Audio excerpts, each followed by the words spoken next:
Podcast.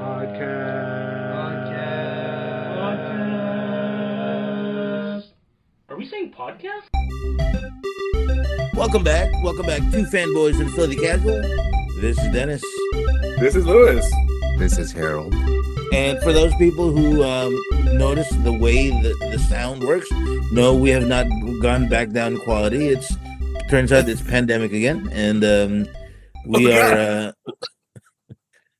we are recording separately, and so please excuse any timing issues because Lewis' laptop sucks. Yeah, thanks, dude. No, I'm happy to get ahead of everything and say like that the new virus got off that cruise. So sorry, everybody.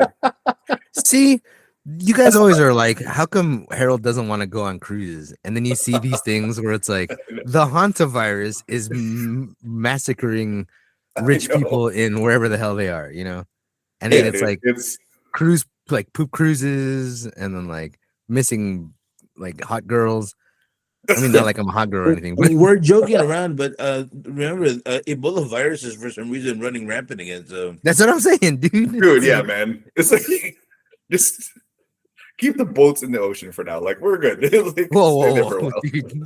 Oh, sorry. Wait, I thought we're not doing mattress talk, Lewis. Yo. Anyway. All right. Okay. Dude. We're starting out with a little bit of what do you call this, poopery, and I think the poopery in everybody's minds right now is Dennis's NBA picks is gonna happen, guys. His this? His predictions did come true. That's right. You're right. Oh.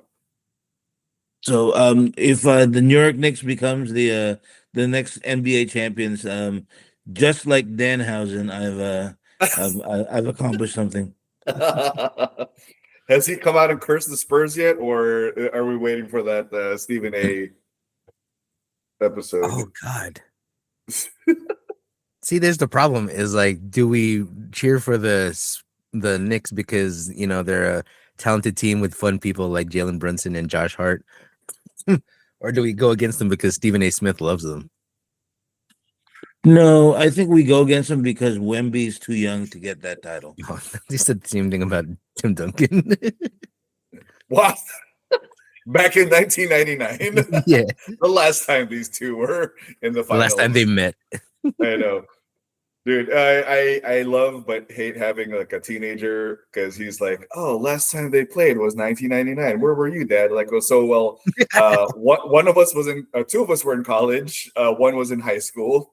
Harold was a fresh-eyed. Were you a freshman in '99? Yeah, you were. Yeah. Right. Yeah, because I was still like when the final started back then. I was a graduate, a senior in high school. So yeah. And Dennis was in college, right? Yeah. Yeah. Yeah, dude. Yeah. So yeah. I guess I'll piggyback off of Dennis's because my poopery is like the finals, or actually the Western Conference Finals at least, kind of fun. It's always great. When I know some of the storylines was manufactured, and you know how we love a storyline, but like I do know that like the hate on OKC felt a little not forced, but you know obviously that's the narrative. But I think that's what makes for good like basketball is like whenever one is clearly like a bad guy and you want to root against them. So yeah, I had no stakes in the game when this Western Conference final started, but like after all the flop talk and watching some of the games, and you see how SGA and some of the Thunder play, it's like okay, yeah, F those guys. Let's go Spurs for once. So yeah, I'm looking forward to this old school like matchup, dude. Not old school, but like I said, it's been 20 something years since the Knicks and the Spurs play. So yeah, I'm good. I'm looking forward to it.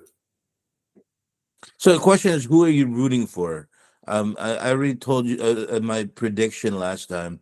I want the Knicks to win just so that all those fans in New York actually finally get like a NBA title.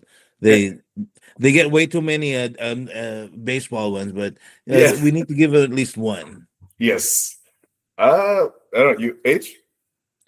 I'm going with whoever has a Filipino guy on the team. Stupid. I know. Don't they both? They both have Filipino. Like we win no matter what, right? So that's the point. Got it. When Also, did Clarkson come back to the Knicks, by the way? I totally forgot. I didn't even know he was on that team anymore. He's the backup for, but he's still, he's still solid. Okay, good. Yeah. I'll always have like an appreciation for Jordan Clarkson, A, Filipino, B, like a Laker. Like he learned how to be a better player when he was he learned how to play basketball as a Laker. He didn't become an all-star until he left, but yeah. So I mean, and I'm kind of with Dennis on his initial thing. The Spurs are nice, but if they win another title, they would have 6 championships, and we can't have anybody getting close to us, even though that's 1/3 of our title. Saying. I didn't even think about that. Damn it. I'm with Dennis on this one actually too. I kind of want to see the Knicks win, just because. Brunson, solid. Give the Knicks something, and all the talk of like New York burning down if or when they win got me kind of excited. So it's gonna be hilarious if like I saw the Instagram of like New York's gonna turn into Gotham if they win, or even if they lose. Like it's one way or another. It's Madison Square Garden's burning down at the end of the series, one way or another. So, but yeah, I like the Knicks. And you're right. Like Spurs, Wemby's got plenty of years ahead of him. Hopefully, it's not going to be like a Derrick Rose type of thing where he's going to be a what if or gets hurt. But so far, I mean, he's been really solid physically. I'm also of the school of like, I enjoyed Wemby at this last series. I'm trying to enjoy him now because I anticipate like he's going to be. Sound cliche, but like he's gonna be a problem the next few freaking years. So like he's gonna get to the point where everybody's gonna hate him, and we're gonna have to build teams around just beating one guy. But for now, I'm enjoying the ride, and he's got plenty of years to win another championship. So anyway, like I said, Knicks for me. Only thing you need to do, Lou, is you need to get one like a Jordan Clarkson, and his only job is to like run into his knee and then pop it, and that's it. God, dude. So, you gotta sacrifice the Filipino guy. Yeah, so Knicks, if you're listening to this really really terrible audio recording, I know we've used this joke already, but man, watching Lewis is like watching 80s Max Headroom. It's the background, bro. He's like, it's the background. I know. We should just turn it off. Whatever. And no. I like your reaction. Yeah, we need your face for this. Also, that's what she said. Again, I thought we're not doing mattress talk anymore. Okay. Any other poopery for anybody? We went to that one bar. I thought you.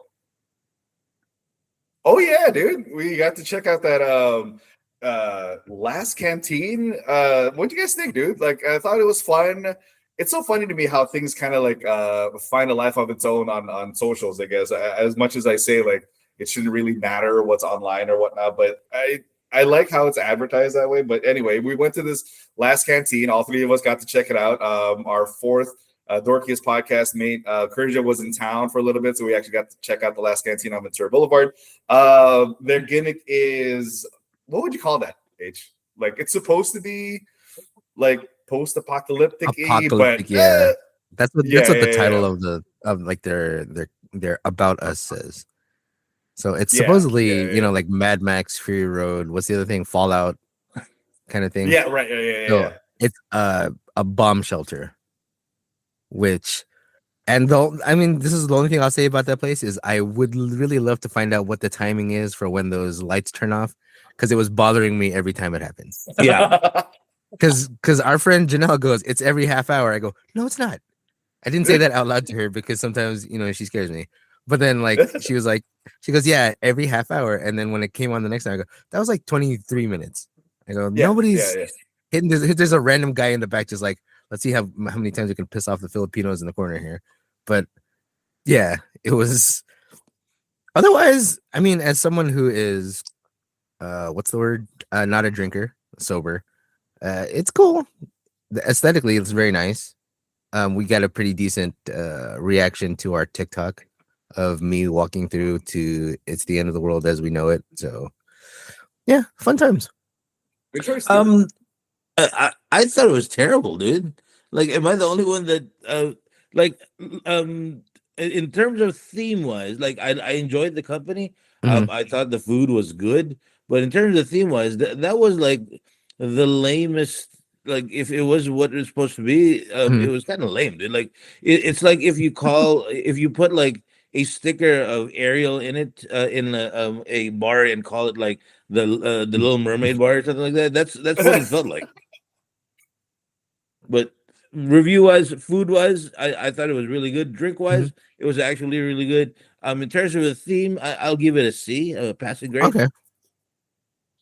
Lou, what Yeah, did you think as someone who, I think the problem though is like Dennis has been to so many conventions and has been he's a Comic-Con like veteran for lack of a better term. So like you've seen like actually immersive like experiences, and this felt kind of like yeah, it's like the LA version of a Comic-Con. I was like, we're gonna make everybody happy type thing, because like as much as the drinks are actually pretty strong. Well, I'm also very weak sauce, but like the drinks were great. Yes. Like the Dennis said, I like the drinks. The theme was right there. But yeah, like it felt like somebody's like maybe somebody's like costuming cosplay locker. But I mean, I do give a props though, because like I said, like I'm glad that they're like expanding more than just like it's another bar in Ventura. So I get like they're trying to split away from the usual. Speaking of, I think one of the ones that I kind of want to check out, I'm not sure if I can sell it to my wife quite yet, but like years ago we celebrated a milestone birthday at the Federal in North Hollywood, and that closed in like a few years ago. But now it's been replaced by like a witch bar, not witch, like not sandwich, but like a Salem-y, like witch type bar. So I guess these bar owners or proprietors are trying to like stick away, make themselves unique. So I wanted to kind of check that out, but like, yeah, we'll see. Like I give them props for trying something different. At least, like I said, it's not just another beer and wine type place. So yeah. I'll check it out again. I think my only other criticism is like I think it just opened last week or the week before last. So like the bartenders and the flow kind of like bottleneck, ironically, at one point. And we were like in line waiting for drinks for like half an hour. So it's like, okay, this they got to do something better on this one.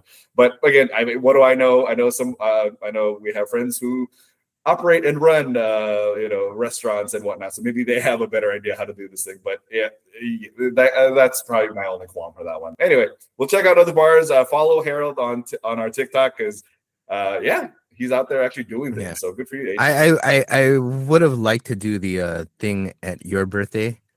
I totally just forgot to take any photos or anything. Like there's no documentation that I was at your birthday party at all. But also that place was cool. But when I was trying to look for parking like everybody else, I did happen to turn around at the Federal, or I get to the Witch's Corner. So it looked cool. It looked very whimsical. Yeah. So that's a good word for it. Well, again, we'll check it out, because I'm glad that they're like trying to split themselves from every other bar. So anyway, that's us actually being like active for like a week or so. So I'm done for now. I think I'm going to be staying indoors for at least the next few weeks. So let's go with our main topic today. We all had an opportunity, some of us together, some of us not, to watch a Mandalorian and Grogu. We're here to do a review. Lou, normally I'd tell you to do a Lou's reviews, but I think it would be too painful with the audio recording. So I think we're gonna skip that out. So Lou, let's start us off with you. What do you think? Like, what's without spoilers? What do you think about the movie so far? I thought it was solid, really good, enjoyable movie. I went with my wife, and like, she's into Star Wars, but obviously very casual. I think she didn't finish all 3 seasons, but there was enough of the show and enough of of what people liked about the first few seasons of Mandalorian that like kept it enjoyable. And like I like that it was it was fun. It was fun. I think that's the best term I can put it. I'll go. Same. I think without spoilers. I'll give it. It was pretty solid. I had fun watching it. I don't think it's. I'm not going to say it's the best movie ever, but I thought it was a pretty good movie. How about you, H? I enjoyed it. I don't. And this is kind of the review I have is I don't understand the hate for it. Like you can actively. There's not. I mean, what would you really hate about this movie? It's basically a child's action story. Like it's a buddy cop movie. With a racist Mel Gibson as Grogu, and then um, Danny Glover being the Mandalorian kind of deal. And uh, the crowd that we were with, apart from the guy that was right in front of us that was so excited that as soon as the title card dropped, he like screamed surprisingly loud. It was chill. I mean, we went, there's literally nobody in the theater besides us. So it's kind of nice. It was just kind of sad to see because, you kind of want on a holiday weekend to see crowds at least popping. But for what it was, fun movie. Turn off your brain. There's nothing you need to know about this thing coming into it. Just sit there and enjoy. Like and else this preface as my other review for Mortal Kombat. 2 movies I watched back to back. Don't need to think about anything. You're just like, here's a nice shiny colors. Here's what's happening, and then go about your day. So.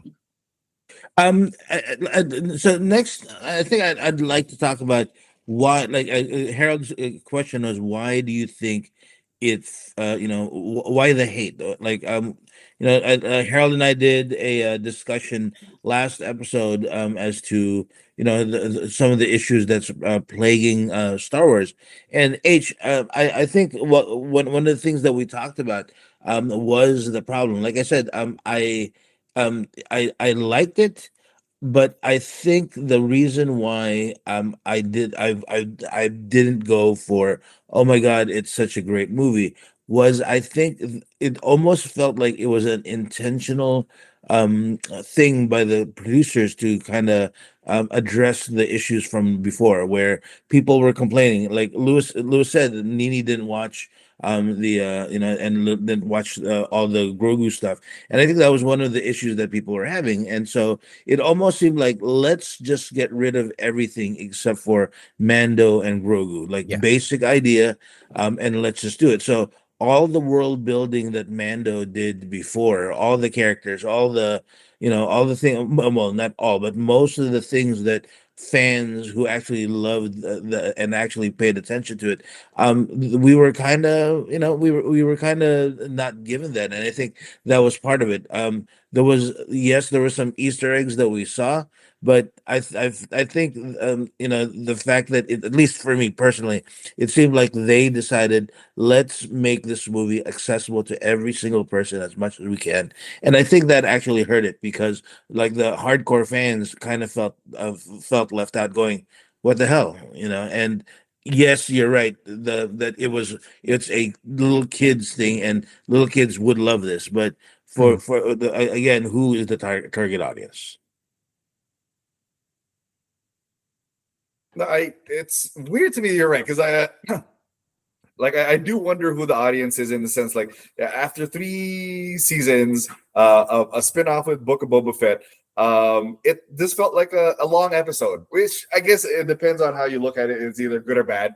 Like it's a 2-hour episode of The Mandalorian with new characters and good stuff, which again, easy to jump in on, but like, again, tough if you're like a long-time fan trying to like find some sort of like, did they actually move the story forward of The Mandalorian and Grogu? The only thing that really advanced their story is that Mando's letting Grogu handle the steering wheel now. It's like, oh, okay, so it took 2 hours to get there. But I was like, I thought there was gonna be some like, I mean, again, this is like fan fiction writing, and the fanboy, and he's like, oh, maybe we'll find out like where Grogu's from, or like, I know, again, I don't even remember if it was fixed, but like I know Mando was orphaned young. Like maybe there was some like plot, or they're gonna explain how he was orphaned. It's like, no, this is just an adventure with like a buff Hut, which again was actually one of my favorite characters. Not gonna lie, dude. Rhoda is my guy from now on. By the way, H, what about you? I agree, Lee. Like one of the things, it's like character building. Like you hit it on the nose, where that was really the only character building moment. Like it was cool. I like their idea. Let's see a different. This is, at least for me, this was a completely different side of Mando and Grogu. The whole like Grogu has to take care of Mando type thing, Yeah, and yeah. there was no acknowledgement of it aside from like something along like, "Oh, good job, kid. Here, start driving now. Like you can press this button." There was no payoff or Yeah, anything for me.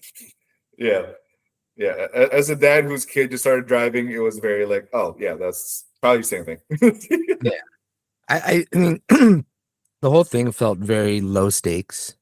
Like it was, I think you guys are right. It was an extended episode of the show, but strictly cutting out a lot of the drama and the fluff, which people actually do appreciate. But in the later seasons, we're kind of like everything's dragging at this point. So it's like really quickly to get everybody back into the business. Let's just give these guys like a mission and an adventure, like the old days where it's like here's your target for this week's episode. Go after them and then see what happens. And as somebody who I was playing Jedi Survivor around the last time the last thing came out, and one of the fun parts about Jedi Survivor is like you get missions from some of the bounty hunters, and you're supposed to go after other like bounties, and it's kind of fun. And that's what I kind of started missing about the old Mando series. And then this one, it's literally just like, hey, here's take care of one target, and then now here's a new target. And then it's like, yes, the unfortunate part is like there's no reference to anything that really happens towards like the whole lore about who Din Djarin was supposed to be, and then where did they disappear to? Remember that whole time he was with Luke for a little bit, and then no reference to that, like no other Mandalorian show up, which is a little strange. But if you're just saying, here's a movie that's just strictly an adventure, and you don't, and I think this is the problem, is going into the show or going into the movie without watching the show is probably better than going into it with the show. You know what I mean? Because you don't ask questions. You're just like, oh, they're just presenting these two characters. And then now for us who's like seen all the background, you're like, well, maybe we missed out on this, but Lewis, real quick, of all the moments and of all the characters in the show, guess which one Harold's favorite was? I'm still trying to figure that out. I remember when you reviewed that 25-minute episode. I don't know. Was it the bounty hunter? No, it can't be. No. In the movie. Yeah. I don't know. Which one is it, dude? The Babu Frick and the Tinkerers was Harold's favorite. Every single time they talk, Harold would just start giggling on the side, dude. It was amazing. They're like little dudes that are for some reason speaking clear English. Yeah. Oh, and by the way, were they actually speaking clear English, or no? Because they intentionally made it so because like the first couple minutes I was like, are they actually speaking English? And then halfway like, why do I understand what the new language is? Like, oh, this is English. Translated all of a sudden. Dennis was all like, wow. Dennis learned whatever language they were. I am brilliant. When they're flying their little ship, dude, the little ship is what killed me the most, dude. It's like, really, you're great, H. I'm glad. John Favreau made this movie for you, by the way. Yeah, dude, I'm telling you. So Harold was the audience because I already knew it. Like when they were flying around, it's like, yeah, okay, I see the punchline. I see where they're going with this joke. The moment they revealed that Mando looked at the ship, Harold's laugh was just golden. It was like, yeah, and he was the only person in the whole movie theater that actually laughed. I kind of like smiled at it, but he just genuinely like just started cracking up. It was amazing, dude. I am a simple man with it doesn't take much to entertain. Lewis is already laughing, dude. See, I'm laughing at the fact that you laughed at that. No, dude, it doesn't. Here's the thing: is I understand about myself is I'm very into very educated humor, but I love slapstick stupidity. The whole like, yeah, here's this giant thing, and I'm thinking Spaceballs the whole time, and then it's like, the miniature thing comes out, the fact that Grogu is bigger than this shit. Come on, man. That's funny. I love that Harold's still laughing at it. That's why. Like, oh man, peak humor. Like the only thing they didn't do is that, like, and I just kind of had to like push it aside. You know how when at the beginning where Mando comes in to the planet of where the huts were, they kind of made a whole like 10-minute landings montage for him. Yeah. And and so I was like, in my head I was like, okay, how are these guys gonna miss the or not be detected? And I was hoping they were gonna do like some sort of like slapstick thing where it's like, where they pass by, but no, they kind of missed that opportunity. They could have just been hiding behind a bird or something. Yeah, something, but maybe it would have ruined the payoff that Harold had at the end of the movie. Yeah. Also, I will say my favorite thing about that is the sound of their spaceship was the sound of the spaceships in the Jetsons, and I could not stop. I heard about that. As soon as I heard I was like, "Oh, come on!" So my first big giggle is them coming in with a stupid spaceship, and all I could think of was like Elroy Jetson, like. Elroy Jetson would have been smaller than bigger than these guys. Elroy Jetson would put these guys in his lunch pail at this point, The part that I cracked up actually is I was remembering when you guys talked about your 20-minute clip. How did you know that was Martin Scorsese, dude? Oh, I know. Like, I had no idea. I was like, that could have been literally anybody, dude. That could have been anybody. That could have been Sebastian Maniscalco. Flipping whatever sandwich that was. That could have just been Italian Man number 5. You know? Exactly. That could have been like Hank Azaria, but like, no, we're gonna get Martin Scorsese. Yeah. I'm like, okay, maybe he wasn't busy that weekend. But the opposite of that is like the whole time, even during the I didn't want to look into it at all. I was like, he keeps showing Jeremy Allen White's name on the thing. I was like, where the hell is this guy? Oh yeah, seriously. Was he Rada? Yeah, he's Rada. He was Rada, yeah. But then Jeremy Allen White's voice, I would have been like, I don't know what his voice regularly sounds like. Like he sounds like a chef. That's all I would remember. He sounds like. But instead then they modulated that voice, and I was like, I don't know. I got no clue. That could have been anybody. That could have been Martin Scorsese. Yes. That could have been Martin Scorsese. Yeah. The one thing that I like one moment that I kind of geeked out about was I was looking at the credits at the very beginning, and one of the names that popped up, like I think it was the third or the fourth one, was Lateef Crowder. Yeah. And I was like, whoa, what is Lateef Crowder doing here? And Lewis, you just I don't know if you're listening to or you heard something, but I was like, okay, which one would Lateef Crowder be? I'm scanning, and then out of nowhere, Mando does a capoeira move, and I was like, oh, there's Lateef Crowder. Yeah. I like that he gets third billing of a movie where you don't know it's him. Which one was he? He's Mando, dude. No, it wasn't, dude. Yeah, he's one of the. I thought he was the other bounty hunter that they didn't name. Let's see what it says here. I'm looking. I know now. I'm curious, but I'm pretty sure there's three Mandos. There's Pasquale. There's some guy who does most of the conversational type thing, and then anytime it's action, it's Lateef Crowder. Yeah. Okay. So literally, this is. I'm on the IMDb right now. It says Pedro Pascal, Mandalorian. Brendan Wayne is the Mando in the suit. Lateef Crowder, the Mandalorian stunt performer. They put him ahead of Sigourney Weaver, more than likely, and he just does a couple of kicks and stuff. I mean, he burns everybody, so that's cool. That was kind of crazy, though. Okay, good for him, dude. I haven't heard the name Lateef Crowder since The Protector. No, that wasn't him. Anyway, but yeah, you don't see that name unless it's like some kind of action movie.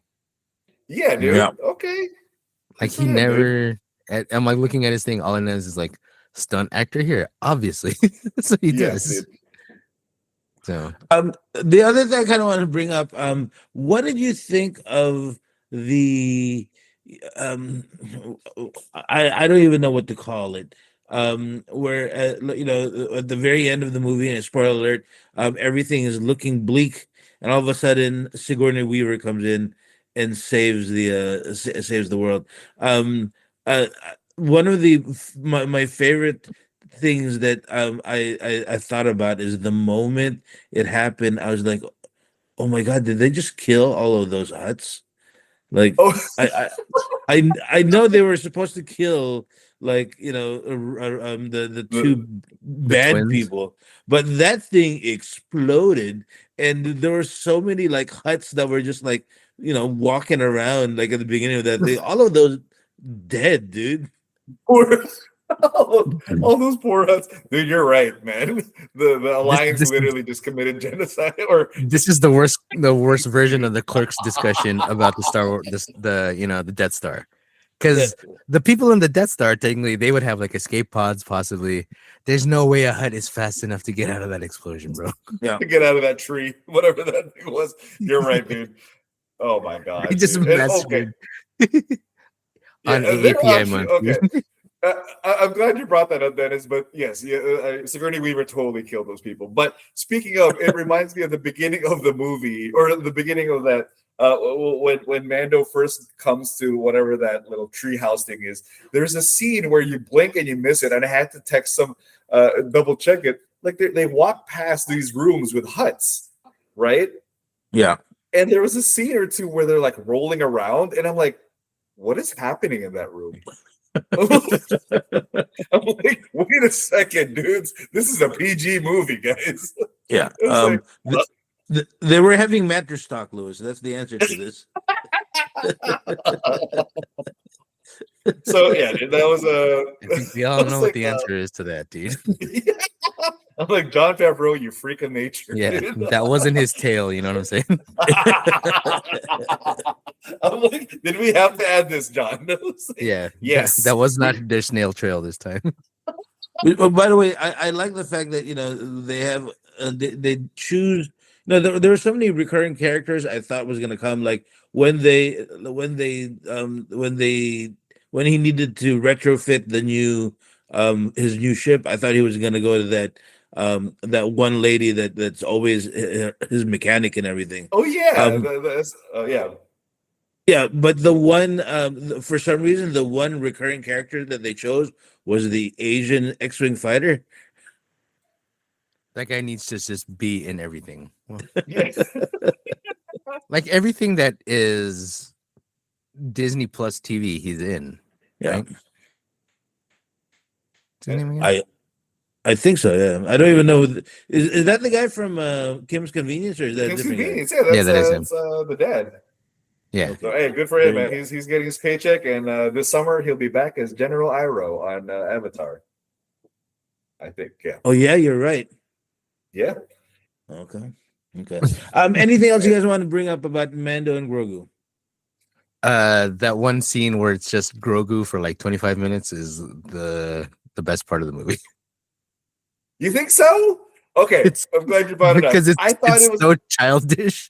It's I so thought it like kind of yeah. it slows sorry, down the sorry, movie go ahead. completely, right?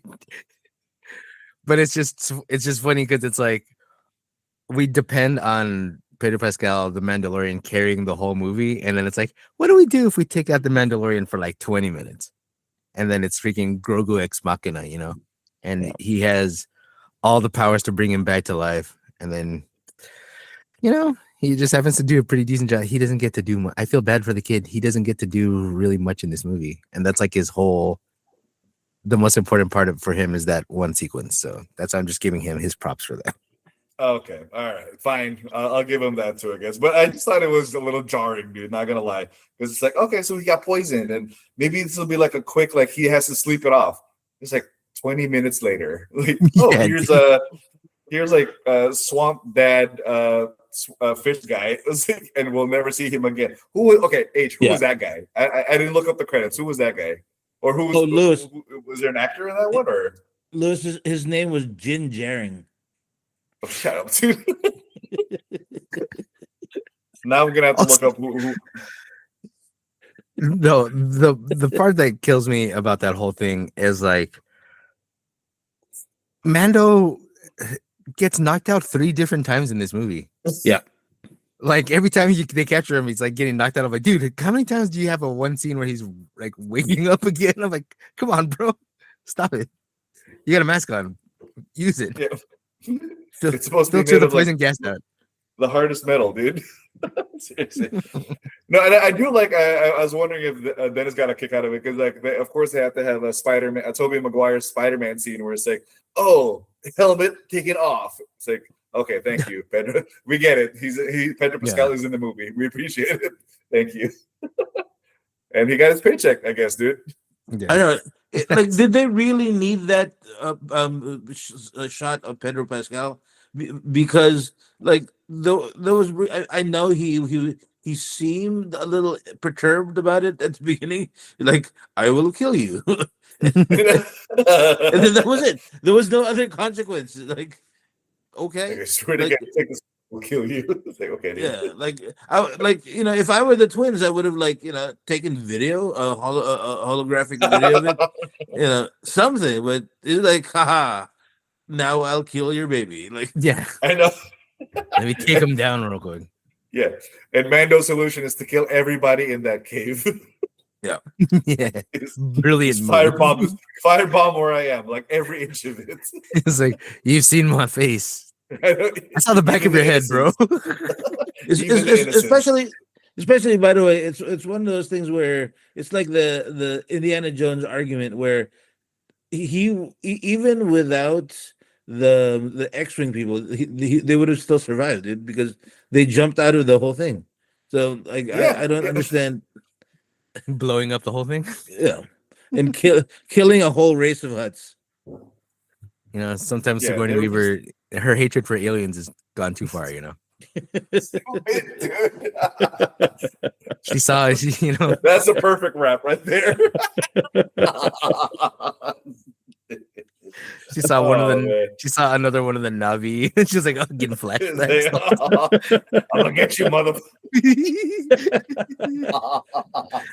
We should stop Okay. putting Sigourney Weaver in space. Right. She just keeps killing everybody, dude. She's taking out I all think these we're different gonna races. end That's the her episode with that whole joke right character there, arc, dude. dude.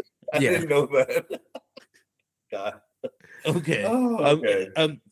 Sigourney Weaver hatred is the best segue to our leaving here. So, for our audience, thank you for being patient. I know we've been kind of weird in our schedule and at the same time in what product we've been doing.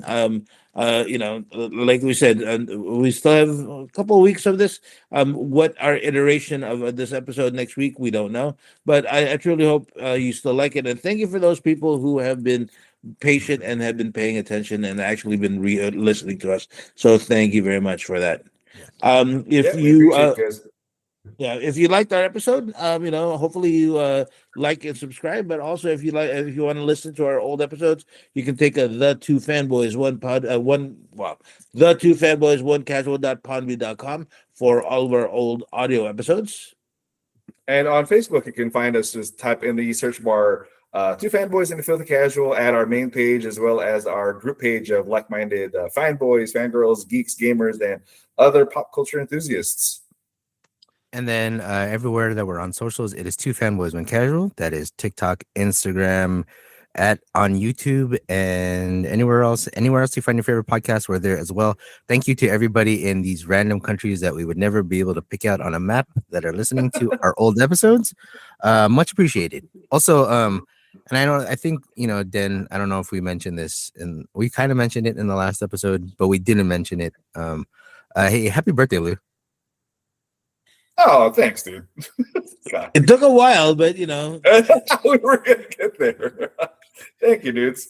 Thank you. Appreciate it. It's just man. me so far, dude. high I five, know. Harold. Okay, thank you, that guy. Thank you, Harold. I love our whole like annual thing of like how long can we hold down until we it's been a week. By the time Dennis doesn't want to say it, but yeah, that's Dennis why. doesn't want to say it, but he got me a gift, so he likes me. Shut up, both of you. Well, I mean, Or either that or your wife made dropped you. out of my pocket. Oh yeah. And I had to say something like, "Oh my god!" Oh, Wait, that was my present, right? When is your birthday? In a while. We'll get you something. Don't worry. All right, Okay, that's it for us today. This is Two Fanboys and the Fully Casual. This is Dennis. This is Lewis. I was wanting to see what the timing is for that. This is Harold. I don't know why our ending is circus with it. See you guys later. Bye. And scene.